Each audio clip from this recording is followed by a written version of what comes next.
લક્ષ્ય ન્યૂઝ, એક નજર, એક લક્ષ્ય.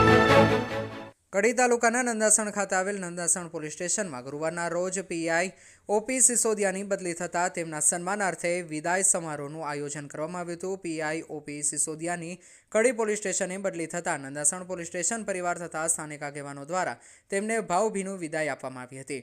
આ વિદાય સમારોહમાં આજુબાજુના ગામોના આગેવાનો, પૂર્વ સરપંચો તેમજ નંદાસણ પોલીસ સ્ટાફ મોટી સંખ્યામાં ઉપસ્થિત રહ્યા હતા. કાર્યક્રમ દરમિયાન પીઆઈ ઓપી સિસોદિયાને મોમેન્ટો અર્પણ કરી શાલ ઉઠાડી અને તથા પુષ્પગુચ્છથી સન્માનિત કરવામાં આવ્યા હતા. હાજર સૌએ તેમના કાર્યકાળ દરમિયાનની સેવા અને કામગીરીની પ્રશંસા કરી હતી. આ સાથે જ નંદાસણ પોલીસ સ્ટેશનમાં નવા પીઆઈ તરીકે હાજર થયેલ આરજે ધડુકનો પણ આવકાર સમારોહ યોજાયો હતો. વધારે આગેવાનો તેમજ પોલીસ સ્ટાફ દ્વારા નવા પીઆઈ આરજે ધડુકને શાલ ઉઠાડી સન્માનિત કરવામાં આવ્યા હતા અને તેમની આગામી કામગીરી માટે શુભેચ્છાઓ પાઠવવામાં આવી હતી. સમારોહ સૌહાર્દપૂર્ણ અને ઉત્સાહભર્યા વાતાવરણમાં સંપન્ન થયો હતો. રિપોર્ટર કનુભાઈ પટેલ.